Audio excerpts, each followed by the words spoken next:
Hello everybody, in this lecture we will learn about the set SET। Set के बारे में देखेंगे भाई। सेट्स होते क्या हैं? देखो, सेट का अगर मैं डेफिनेशन पे जाऊँ ना मैं, और इसकी रिप्रेजेंटेशन पे जाऊँ, तो इसका मतलब होता है कि किसी भी डेटा का ना वेल डिफाइंड कलेक्शन को सेट बोलते हैं। जैसे अगर एग्जांपल लेना चाहें तो कैसे कैसे एग्जांपल लिए जा सकते हैं। अगर मैं एग्जांपल लेना चाहूँ यहाँ पे, तो ऐसे नंबर जो 10 से छोटे हैं, 10 से छोटे हैं, उनको अगर मैं रिप्रेजेंट करूँ किससे, एक सेट है उससे, तो क्या लिखूँगा मैं? 1 2 3 4 5 6 7 8 एंड 9। तो ये क्या है? एक तरीके से आप बोल सकते हो ये एक सेट है। ठीक है, तो set is nothing but representation, या फिर बोल दो the well defined collection of data. किसी भी डेटा का एक वेल डिफाइंड कलेक्शन होना, उस कलेक्शन को ही हम सेट बोलते हैं। ठीक है, अब यहाँ पे बात आती है कि सेट कितने तरीके से लिखा जा सकता है। देखो यहाँ पे मैंने कुछ एग्जांपल लिए हैं। Odd natural numbers less than 10। अगर मैं इनकी बात करूँ कि 10 से छोटे ओड नंबर कौन कौन से होंगे, तो 1 होगा, 3 होगा, 5 होगा, 7 होगा, 9 होगा। तो ये क्या है? एक सेट है, ग्रुप है, ये डेटा का वेल डिफाइंड कलेक्शन है। 10 से छोटे, 10 से छोटे की बात किया ना, ओड की, और उनका हम कलेक्शन की बात करेंगे तो ये कुछ ऐसा। द रिवर्स ऑफ इंडिया, मतलब सिर्फ इंडिया में पाई जाने वाली रिवर्स के नेम अगर मैं यहाँ पे लिखता हूँ, वो भी एक well defined collection of data है। The vowel in English alphabet namely AEIOU, this is also well defined.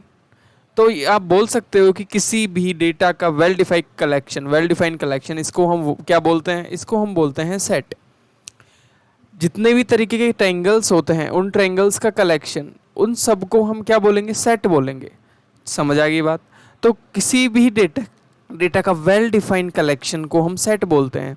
Prime factor of the 210, 210 का प्राइम फैक्टर जो कि होगा आपका 2357, we all know that. Next होगा the solution of equation this, x square 5x plus 6 is equal to 0, that is 2 and 3। तो ये क्या है? एक तरीके से वेल डिफाइंड। मैं बार बार ना एक बात पे बार बार मैं जोर दे रहा हूँ, जिसका नाम है वेल डिफाइंड कलेक्शन। क्योंकि वेल डिफाइंड नहीं होगा तो आपको रिजल्ट्स वो एक सेट नहीं होगा। There should be, there must be, एक जो सेट है वो वेल डिफाइन होना चाहिए यार, है ना? सीधी बात ये है। तो यहाँ पे मैंने लिखा भी है, note that the each of the above example is well defined collection of objects. Objects मतलब कोई भी डेटा हो सकता है, उसका एक वेल डिफाइंड कलेक्शन होना अति आवश्यक है। अगर वेल डिफाइंड कलेक्शन नहीं है तो वो आपका एक डेटा अच्छा नहीं है, या फिर वो एक फाइनल डेटा नहीं है, या वो एक सेट नहीं है, यू कैन से। नेक्स्ट बात कर लेते हैं हम। कुछ एग्जाम्पल देता हूँ मैं। We gave the few examples, जिसमें मैथमेटिक्स के अंदर हम वैसे एग्जाम्पल्स को, उन सेट को हम यूज़ करते हैं। पहला एग्जाम्पल है, मैं यहाँ पे कई जगह n से रिप्रेजेंट करूँगा बहुत सारी चीज़ों को, कैपिटल N से। उसका मतलब होगा, कैपिटल N का मतलब होगा set of all natural numbers. जितने भी नेचुरल नंबर्स हैं उनको मैं कैपिटल N से बोल सकता हूँ। ठीक है, Z से, अब नेचुरल नंबर क्या होता है ये तो आपको पता ही होगा, 1 2 positive 1 2 3 and so on, infinity तक हम जा सकते हैं, and so on so fourth, last तक। और Z का मतलब होता है all set of all integers, मतलब जितने भी ऑल इंटीजर्स हैं उनको Z से रिप्रेजेंट कर सकता हूँ। अब इंटीजर्स क्या होते हैं? Integer is nothing but positive and negative plus में 0। सारे के सारे नंबर्स को मिला दिया जाए, नेगेटिव इन्फिनिटी, -3 -2 -1 0 +1 2 एंड +3, और पॉजिटिव इन्फिनिटी तक अगर मैं जाऊंगा तो इसको मैं Z से रिप्रेजेंट कर सकता हूं। तो all integers can be written in the form of capital Z। Next move करते हैं Q। जितने भी रैशनल नंबर्स होते हैं उसके सेट को मैं Q से रिप्रेजेंट कर सकता हूँ। जैसे नेचुरल को N से किया, उसी तरीके से रैशनल नंबर्स को, सारे रैशनल नंबर्स को मिला के मैं Q से रिप्रेजेंट कर सकता हूँ। R is nothing but all real number, जितने भी रियल नंबर्स, अब आपको ये नहीं पता कि रियल नंबर्स क्या होते हैं, तो देखो दो तरीके के नंबर्स होते हैं, एक होता है इमेजिनरी नंबर, एक होता है रियल नंबर। तो जितने भी नंबर रूट के अंदर माइनस में लिखे जा सकते हैं उनको इमेजिनरी नंबर बोलते हैं। हम क्या बोलते हैं? Imaginary number. इसके अलावा जो नंबर होते हैं उनको रियल नंबर बोलते हैं, जो कि हम आर से रिप्रेजेंट कर सकते हैं। क्लियर होगी बात? और z प्लस का मतलब होता है जितने भी आपके पॉजिटिव इंटीजर्स होते हैं उनको z प्लस से रिप्रेजेंट किया जा सकता है। q प्लस का मतलब है जितने भी पॉजिटिव रैशनल नंबर्स होते हैं उनको हम q प्लस से रिप्रेजेंट कर सकते हैं। r प्लस का मतलब है all positive real numbers can be written in the form of r positive. Clear होगी बात? तो ये सिंबल्स आपको याद रखना है, ये आपकी हेल्प करेंगे। तो capital N is nothing but all natural numbers, Z is nothing but the all integers, और Q is nothing but the all rational numbers, R is nothing but the all real numbers. Z plus का मतलब जितने भी plus के positive integers होते हैं सबको मैं पॉजिटिव इंटीजर्स को Z प्लस से रिप्रेजेंट कर सकता हूँ। Q plus is nothing but the positive rational number, जितने भी आपके रैशनल नंबर जो कि पॉजिटिव हैं उनको Q प्लस से रिप्रेजेंट करते हैं। R plus is nothing but the positive real number. तो इस तरीके से मैं जहाँ पे भी कैपिटल R लिखूंगा तो इसका मतलब है कि वो बात कर रहा हूँ मैं किसके बारे में? रियल नंबर के बारे में। और यहाँ पे अगर मैं R प्लस लिखूंगा तो मैं पॉजिटिव रियल नंबर के बारे में बात कर रहा हूँ। तो this is what you have to remember कि हम इस तरीके से चीज़ों को रिप्रेजेंट कर सकते हैं। ये मैथमेटिक्स के टर्म्स होते हैं। दो मेथड है, देखो ध्यान से, दो मेथड है। There are two methods. किस चीज़ के लिए? सेट को रिप्रेजेंट करने के दो तरीके होते हैं। पहला तरीका होता है रोस्टर फॉर्म, दूसरा तरीका होता है सेट बिल्डर फॉर्म। अब हम समझेंगे कि रोस्टर फॉर्म का मतलब क्या है और सेट बिल्डर फॉर्म का मतलब क्या है। सबसे पहले हम समझेंगे कि what is the meaning of the roster form. देखो रोस्टर फॉर्म का अगर मैं बहुत लेमन लैंग्वेज में समझाऊँ तो किसी भी सेट को अगर मैं ब्रैकेट्स के अंदर, मतलब दो ब्रैकेट के अंदर, कर्ली ब्रैकेट्स के अंदर लिखता हूँ। फॉर एग्जांपल मैं लिखता हूँ the set of all natural number which is divided by 42।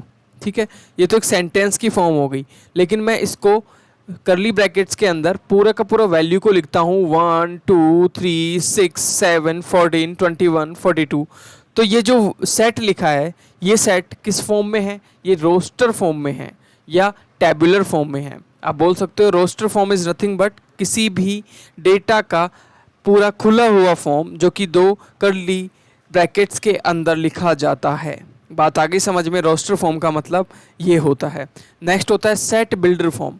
Set builder form का मतलब एक ऐसा फॉर्म सेट का लिखने का ऐसा तरीका जो कि सिर्फ एक लैंग्वेज या फिर एक इक्वेशन की फॉर्म में रिप्रेजेंट किया जाता है, उसके अंदर सारे डेटा को लिखा नहीं जाता है। कैसे? एग्जाम्पल के तौर पे अगर मैं सेट बिल्डर फॉर्म की बात करूँ तो कुछ इस तरीके से हम सेट बिल्डर फॉर्म में चीज़ों को लिखते हैं। जैसे अगर मुझे लिखना है AEIOU, ये तो हो गया पूरा का पूरा मेरा रोस्टर फॉर्म। AEIOU को कम्प्लीटली लिखना तो हो गया रोस्टर फॉर्म। लेकिन अगर मैं इसको एक सेट बिल्डर फॉर्म में लिखूंगा तो कैसे लिखूंगा? X डॉट X क्या है? X is a vowel in English alphabet. तो ये एक पूरा लैंग्वेज में चीज़ों को लिखना, इसको के कौन सा मेथड बोलते हैं? इसको बोलते हैं सेट बिल्डर फॉर्म। मतलब किसी भी पूरे डेटा को, देखो एक्चुअली डेटा तो क्या था? डेटा तो था AEIOU, लेकिन मैंने इसको क्या किया? इसको मैंने एक क्या लिख दिया? एक स्टेटमेंट की फॉर्म में लिख दिया कि X एक सेट है या डेटा है और X क्या है? X is a vowel in English alphabets. English के अल्फ़ाबेट्स के अंदर जो भी वोवल्स आते हैं वो है। तो I hope you got the point कि सेट बिल्डर फॉर्म का मतलब बेसिक होता क्या है। अब हम यहाँ पे दो तीन चार पाँच चीज़ें अच्छे से सीख चुके हैं कि सेट बिल्डर और रोस्टर फॉर्म में डिफरेंस सीख चुके हैं। सेट होता क्या है कि वेल डिफाइंड कलेक्शन डेटा का, उसको सेट बोलते हैं। हम एक्सरसाइज 1 का पहला क्वेश्चन देख लेते हैं। इसमें बोला है which of the following are the set. आपको कुछ कंडीशंस दी हुई हैं और पता करना है कि क्या वो सेट है कि नहीं है, और जस्टिफाई भी करना है कि सेट है तो क्यों है। मैं सिर्फ आपको बताऊंगा कि सेट क्यों है क्यों नहीं है, जस्टिफाई आप अपने आप करोगे ही। देखो ध्यान से, पहला क्वेश्चन है the collection of all the month of a year.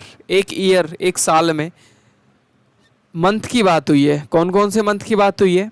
Beginning with the letter J ऐसे मंथ जिनकी बिगनिंग जे लेटर से स्टार्ट होती है, तो वो कौन कौन से मंथ्स हो सकते हैं? जून हो सकता है जे से, जुलाई हो सकता है, जनवरी हो सकता है। तो ये क्या है? ये एक वेल डिफाइंड डेटा है कि नहीं है? Yes, this is well defined data, क्योंकि इनसे ज़्यादा या इनसे अलग तो कुछ हो नहीं सकता मंथ। जैसे स्टार्ट होने वाले आपने बताया जनवरी, जनवरी के बाद में आप जून, जुलाई, इस तरीके से आपने यहाँ पे मंथ्स के नेम लिख दिए। तो ये क्या है? वेल डिफाइंड डेटा है, तो आप बोल सकते हो yes this is an set, ये एक सेट होगा। क्लियर होगी बात?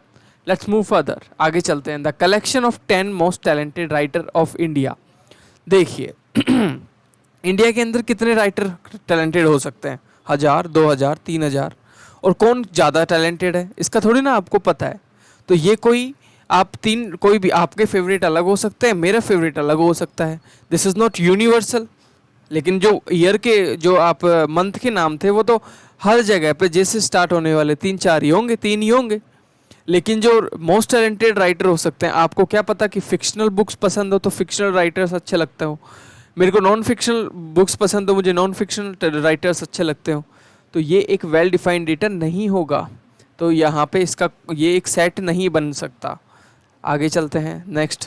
नेक्स्ट कंडीशन में दे रखा है, नेक्स्ट पार्ट में दे रखा है, a team of 11 best cricket खेलने वाले बैट्समैन की बात कर रही है वर्ल्ड के अंदर।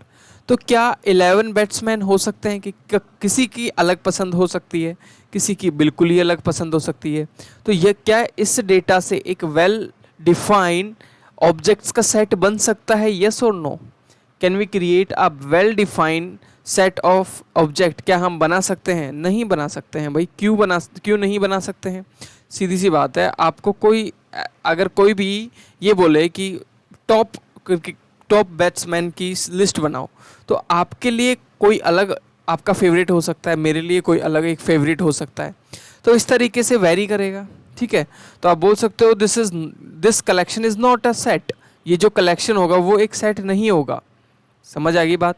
तो आगे चलते हैं। ये आपका एक कलेक्शन ऑफ सेट नहीं होगा, तो इससे सेट नहीं बन सकता। नेक्स्ट पार्ट में दे रखा है, the collection of all boys in your class. Yes, आपकी क्लास की बात हुई है, सिर्फ योर क्लास। आपकी क्लास के अंदर कितने बॉयज़ हैं? तो फिक्स नंबर ऑफ बॉयज़ ही होंगे ना। ऐसा तो नहीं होगा कि 2-3 बच्चे हैं जो कभी बॉयज़ बन जाते हैं, कभी गर्ल्स बन जाते हैं, ऐसा तो नहीं होता होगा। फिक्स नंबर ऑफ बॉयज़ होंगे, फिक्स नंबर ऑफ गर्ल्स होंगे। तो ये एक अच्छा डेटा है, या फिर बोल सकते हो इससे एक सेट क्रिएट हो सकता है। तो this is a collection of a set. आप बोल सकते हो this collection is a set. Okay, this collection is set. Next is fifth question. Fifth के अंदर देखते हैं क्या दिया हुआ है। The collection of all natural number less then 100। Nice, ये भी एक कलेक्शन हो सकता है। दिस कलेक्शन इज सेट और नॉट। पॉज द वीडियो, नीचे बताओ कमेंट में कि क्या ये इससे एक सेट बन सकता है। बिल्कुल बन सकता है, क्योंकि ये एक वेल डिफाइंड कलेक्शन है, तो this can be a set. Next question है आपका सिक्स्थ। यहाँ पे दिया हुआ है कि a collection of novels written by Munshi Premchand. देखो, मुंशी प्रेमचंद ने जितनी भी नॉवेल्स लिखी हैं वो तो फिक्स ही हैं। ऐसा तो नहीं है कि ये लिखी भी थी पता नहीं लिखी थी, ऐसा तो हो ही नहीं सकता। फिक्स लिखी हुई हैं। जिस चीज़ के बारे में वेल डिफाइंड डेटा हमें मालूम हो, उस चीज़ का जो डेटा एक साथ लिख देना, उसको ही हम सेट बोल सकते हैं। तो yes, this is a collection of set. ये भी एक कलेक्शन ऑफ सेट हो सकता है। आगे, collection of all even integers. सारे के सारे इवन इंटीजर्स को एक साथ लिखने की बात हुई है। तो क्या सारे के सारे इवन इंटीजर्स को लिखने पे एक सेट बन सकता है? यस, क्योंकि ये भी एक फिक्स वैल्यू है, वेल डिफाइंड वैल्यू है। तो दिस इज ऑल्सो सेट। तो यहाँ पे आपको समझ आया कि कौन सेट होता है, कौन सेट नहीं बन सकता है। मतलब समझ रहे हो ना, कौन सेट बन सकता है और कौन सी चीज़ सेट नहीं बन सकती है। सेकंड क्वेश्चन आपको दिया हुआ है कि आपको बताना है कि ये एक साइन है होता है। इस साइन का पहले मतलब समझो। इस साइन का मतलब होता है बिलोंग्स टू, और इस साइन का मतलब होता है डजंट बिलोंग, है ना। ओके, तो आपको बताना है कि ये एक सेट है ए, 1 2 3 4 5 6 है। आपको बताना है कि जो 5 और यहाँ पे गैप दिया हुआ है, स्पेस दिया हुआ है, fill in the blanks type में आपको फिल करना है। आपको बताना है कि जो 5 है वो बिलोंग करता है ए सेट से या नहीं करता है। तो देखो 5 तो ए में आ रहा है, तो आप इसको क्या लिखोगे, बिलोंग्स और डजन बिलोंग्स। बताओ क्या इसको मैं बिलोंग्स टू लिखूंगा या डजन बिलोंग्स टू लिखूंगा। Of course 5 belongs to. क्या 8 इससे बिलोंग करता है, नहीं करता, तो डजन बिलोंग्स टू ए। 0 इससे बिलोंग करता है, नहीं करता, तो डजन बिलोंग्स टू ए। और 4 इससे बिलोंग करता है तो बिलोंग्स टू ए। 2 इससे बिलोंग करता है तो मैं लिख सकता हूँ बिलोंग्स टू ए। 10 इससे बिलोंग नहीं करता है तो मैं लिखूंगा 10 डजन बिलोंग्स टू ए। तो इस तरीके से आपको चीज़ों को याद रखना है, ठीक है।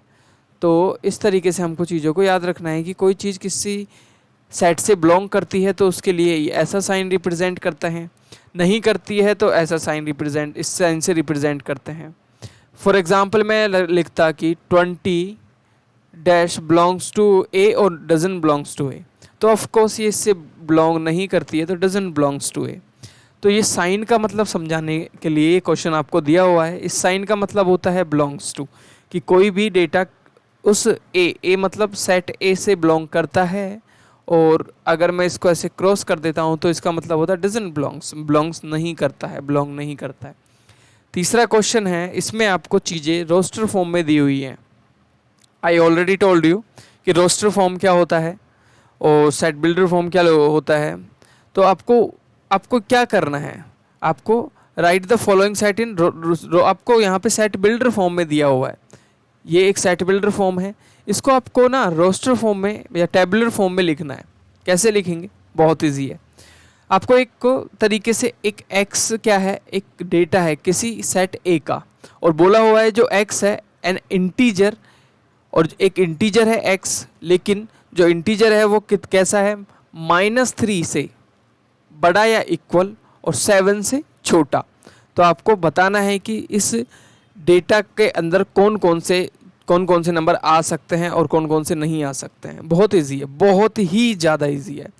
देखो ध्यान से, अगर मैं इसको डिटेल में देखना चाहूँ तो क्या होगा यहाँ पे क्या बोलना क्या चाहता है, यहाँ पे बोलना चाहता है actually this is not equal, this is not equal. Equal होता तभी भी हम इसका बना देते, चलो हम इक्वल के साथ बनाते हैं।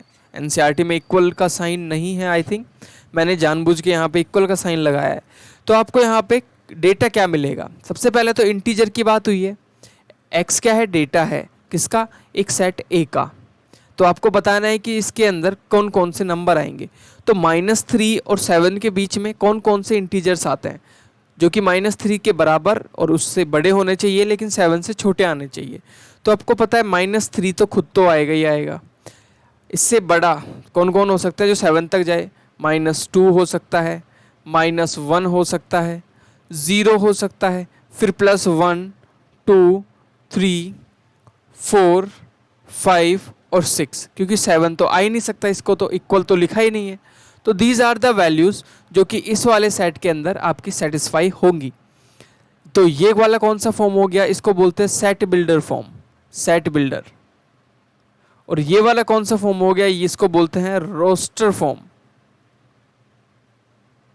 रोस्टर फॉर्म या फिर रोस्टर फॉर्म या टैबुलर फॉर्म भी बोल देते हैं। जब डेटा को पूरा खोल के लिखा जाए उसको हम रोस्टर फॉर्म बोलते हैं, जब डेटा को एक लैंग्वेज के अंदर फिट कर दिया जाए उसको हम सेट बिल्डर फॉर्म बोलते हैं, क्योंकि उससे हम सेट को बिल्ड करेंगे।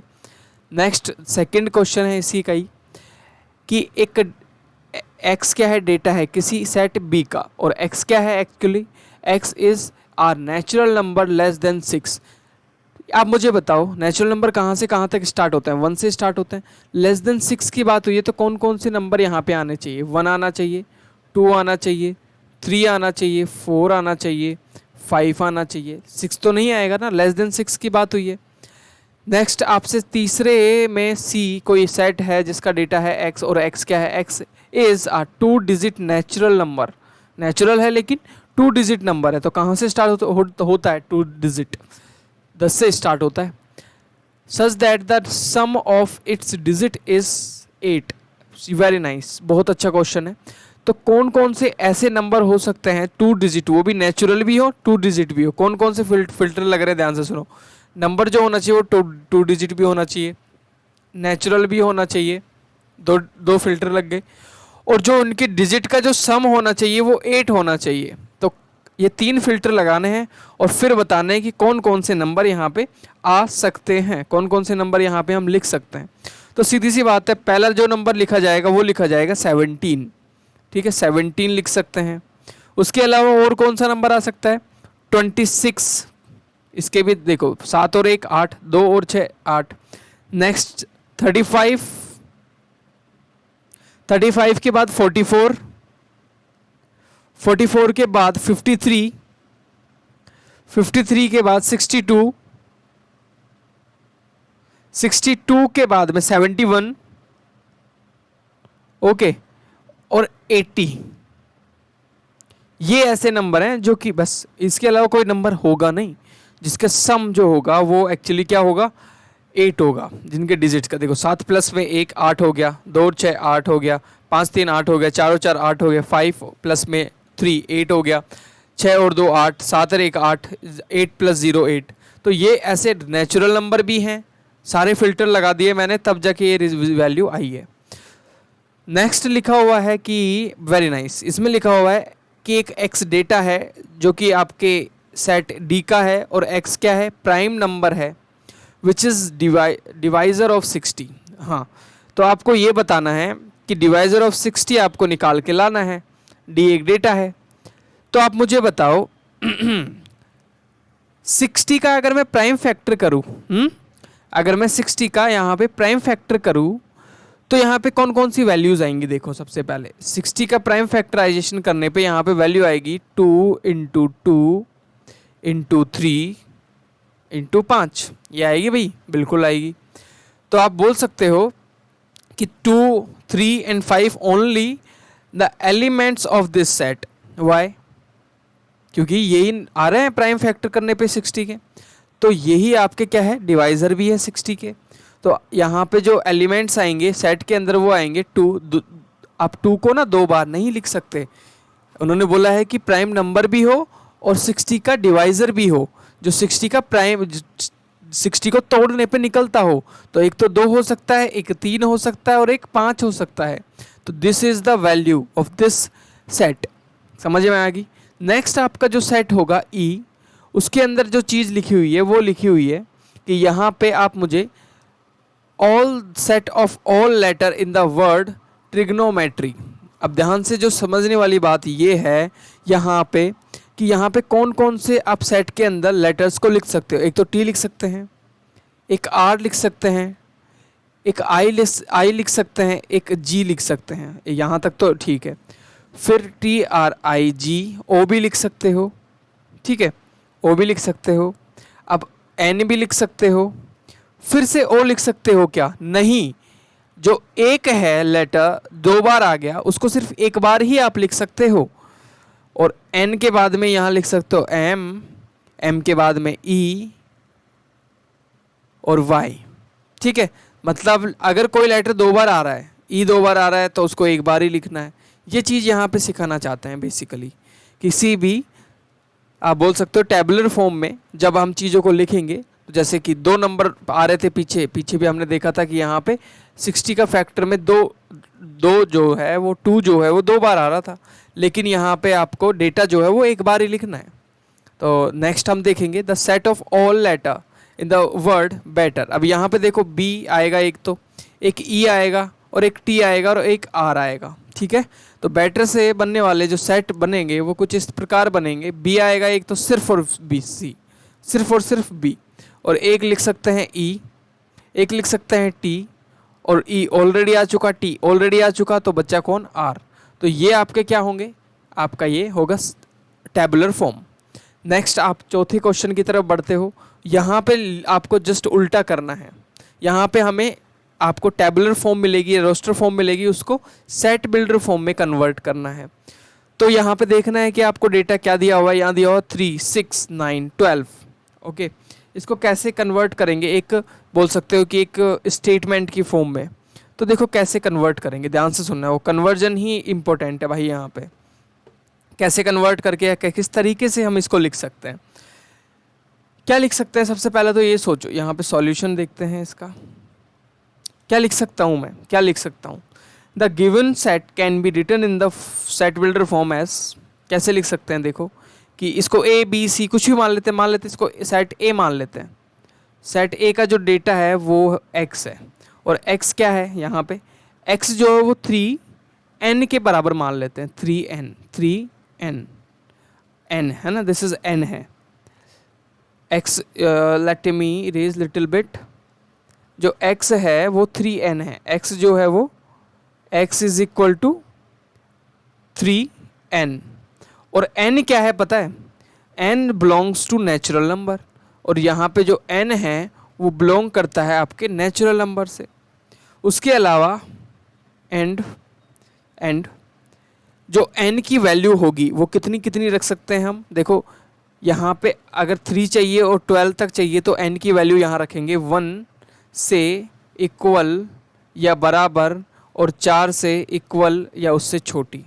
तो ये एक तरीके से 3, 6, 9, 12 को सेट बिल्डर फॉर्म में लिखने का एक तरीका हो गया कि जो डेटा है x ए सेट का वो 3n की फॉर्म में है, और जो n है वो नेचुरल नंबर से बिलोंग करता है, और n की जो वैल्यू है वो 1 से और 4 के बीच में वेरी करती है।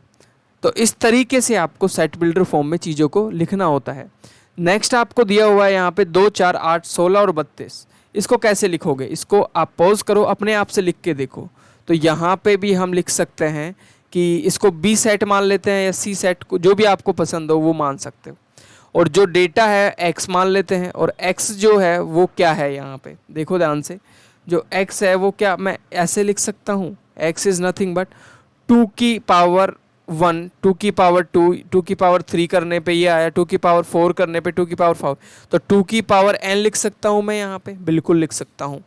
और जो n होगा वो बिलोंग करता है नेचुरल नंबर को, बिल्कुल करता है, तो लिख सकता हूँ n belongs to natural number. और कितने से बड़ा और कितने से छोटा है n, यहाँ पे कितने से बड़ा, तो 1 से बराबर या बड़ा, और कितने से 5 के बराबर या 5 से छोटे n की वैल्यू आ सकती है। तो यहाँ लिख सकते हो 1 less than N equal to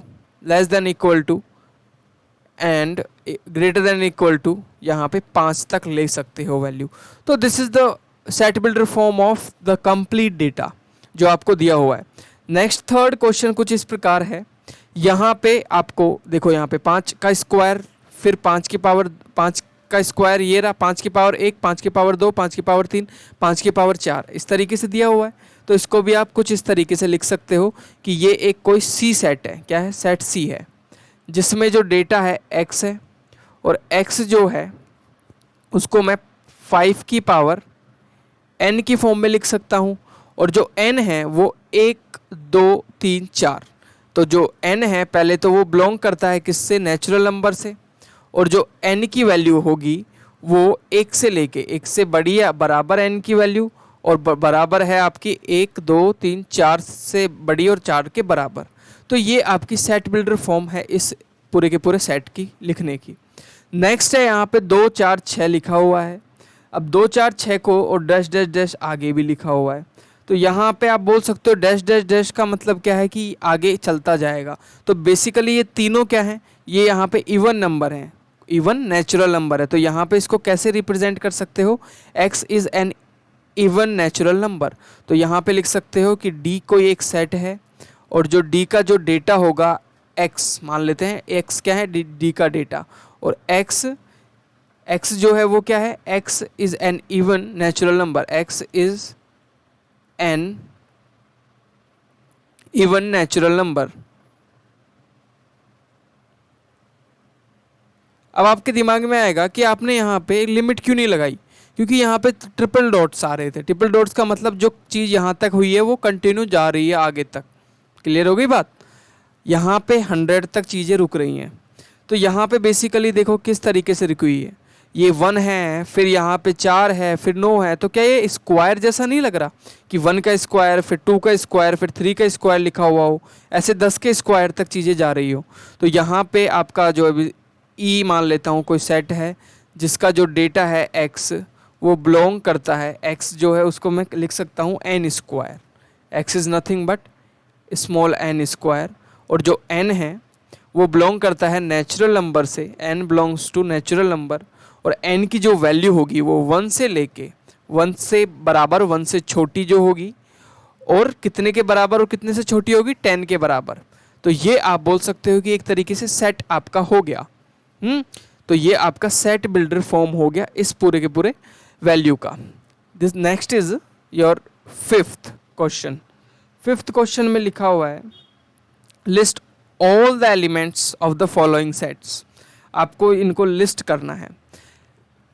यहाँ पे पहला आपको दिया हुआ है सेट ए, और सेट ए का जो डेटा है वो क्या है, is an odd natural number. अब ध्यान से सुनो, ओड नेचुरल नंबर सेट के अंदर आना चाहिए। तो सारे ओड नेचुरल नंबर को तो लिख नहीं सकते, तो हम कैसे लिखेंगे, a is equal to 3 number लिख के डॉट डॉट डॉट लगा देते हैं जहाँ पे बहुत ज़्यादा वैल्यू होती है।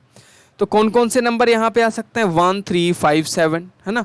1 आ सकता है जो कि ओड नंबर है, 3 ओड नंबर है, नेचुरल भी है, 5 और 7 इस तरीके से आगे चलता जाएगा, क्योंकि सारी वैल्यूज़ को आप इस तरीके से पूरा ब्रैकेट्स के अंदर नहीं लिख सकते। तो जो कंटिन्यू वैल्यू आ रही है उसको डॉट से रिप्रेजेंट करते हैं। नेक्स्ट आपको क्या बोला है, सेकंड पार्ट में क्या बोला है कि एक बी सेट है और उसका जो डेटा है वो क्या है, इज़ एन इंटीजर जो कि -1/2 से छोटा और 9/2 से -1/2 से बड़ा और 9/2 से छोटा है, greater than and less than. X जो है वो क्या है, इंटीजर है और जो कि -1/2 से बड़ा है और 9/2 से छोटा है। तो यहाँ पे ऐसी कौन सी वैल्यू हो सकती है। सबसे पहले मैं -1/2 को बोलना चाहूँगा कि ये -0.5 लिखा जा सकता है, और 9/2 जो है वो लिखा जा सकता है 4.5, वो भी प्लस का। इन दोनों के बीच की वैल्यू कितनी आएंगी बताओ, इन दोनों के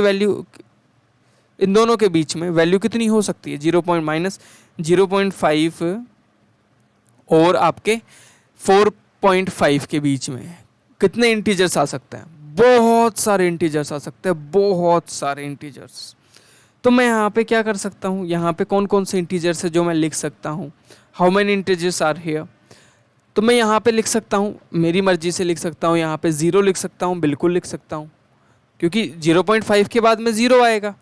फिर आप बोल सकते हो 1 आएगा, या फिर आप बोल सकते हो 0.5 प्लस का भी आ सकता है, बिल्कुल आ सकता है, 1 भी आ सकता है, 2 भी आ सकता है, 3 भी आ सकता है, और 4 भी आ सकता है, और 4.5 तो आ ही नहीं सकता क्योंकि इससे तो छोटी वैल्यू चाहिए। तो ये इंटीजर्स आपके यहाँ पे आएंगे। क्लियर होगी बात। अब आपके दिमाग में आएगा कि सर इसको हम ऐसे भी तो लिख सकते हैं, 0 0.5 फिर 1 फिर 1.5, बिल्कुल लिख सकते हो। आप 1.6 भी लिख सकते हो, लेकिन मैंने मेजरली जो चीज़ आने वाली है उसको यहाँ पे रिप्रेजेंट कर दिया।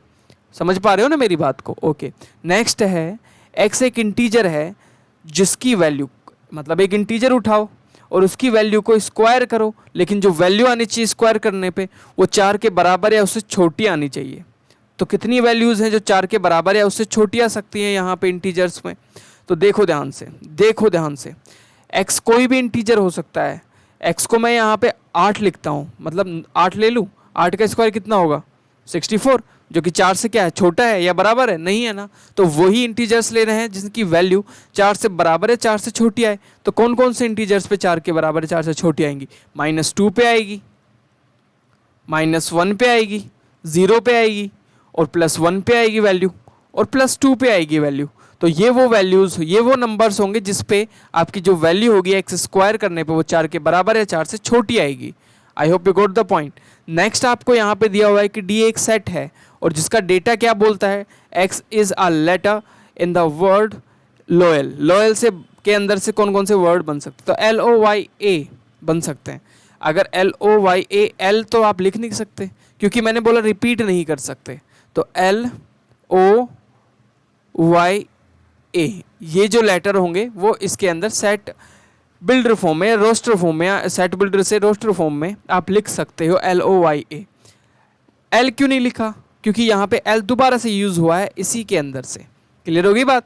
तो आप दो रिपीट नहीं लिख सकते सेट बिल्डर से, आप जब रोस्टर फॉर्म में कन्वर्ट कर रहे हो तो। नेक्स्ट एक E आपको सेट दिया हुआ है और इसके अंदर बोला है क्या है, ध्यान से सुनो। X जो है एक डेटा है और X जो है वो मंथ है, क्या है, मंथ है, of year not having 31 days. तो आप मुझे बताइए कौन कौन से ऐसे मंथ होते हैं जिनका 31 डेज नहीं होता है, क्या नहीं होता 31 डेज। उसके अंदर डेज नहीं होते 31, तो फेब हो गया, अप्रैल हो गया, जून हो गया, सितंबर हो गया, नवंबर हो गया, तो यहाँ लिख सकता हूँ मैं क्या, फेब 31 डेज नहीं होना चाहिए, नॉट हैविंग। आपको फिल्टर्स लगाने हैं, जो आपको दिया हुआ है उसके अंदर फेब हो गया, अप्रैल हो गया, अप्रैल के बाद में आपका क्या हो गया, जून हो गया, ठीक है, जून के बाद क्या हो गया आपका, सितंबर हो गया, सितंबर के बाद में क्या हो गया, नवंबर हो गया, और कुछ बचा। तो ये आपके क्या हैं, जो 31 डेज नहीं रखते हैं एक्चुअली, फेब, अप्रैल, जून, सितंबर, नवंबर। तो ये आपको याद रखना है। Let's move further. आगे देखते हैं कि एक सेट दिया हुआ है एफ, जिसके अंदर डेटा है, क्या आपको फिल्टर लगाना है, जो एक्स है वो कॉन्सोनेंट है इंग्लिश के अल्फ़ाबेट्स का, ठीक है, विच प्रीसीड्स के से छोटा है लेकिन, ठीक है। तो आप मुझे बताओ के से छोटा कौन कौन से एलिमेंट्स हो सकते हैं, यहाँ पे कौन कौन से एलिमेंट सेट के अंदर आ सकते हैं। बी आ सकता है, देखो बी से शुरू करते हैं, बी, सी, डी, एफ, जी, एच,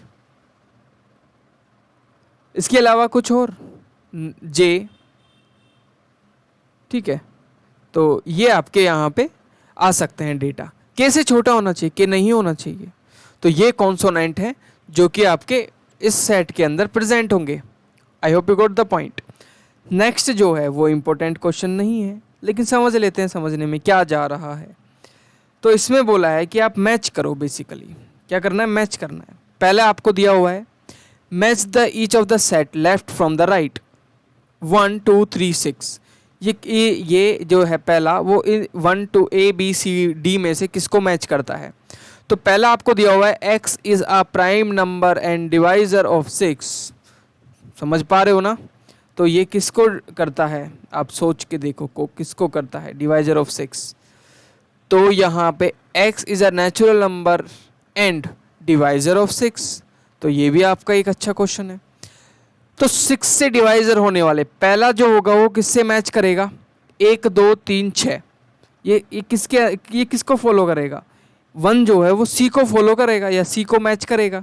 क्यों, क्योंकि यहाँ बोला है 1 2 3 6 और इन्होंने बोला है कि x जो है वो डेटा आना चाहिए, नेचुरल नंबर होने चाहिए, बिल्कुल नेचुरल नंबर हैं, और डिवाइजर भी होने चाहिए 6 के। लेकिन यहाँ पे बोला प्राइम नंबर होने चाहिए, इन्होंने बोला नेचुरल नंबर होना चाहिए, प्राइम नंबर तो नहीं है। तो यहाँ पे पहला जो होगा C को करेगा और दूसरा किसको करेगा, ऑफ कोर्स A को करेगा। यहाँ पे बोला है प्राइम नंबर, तो 2 और 3 तो प्राइम नंबर होते हैं ना यार।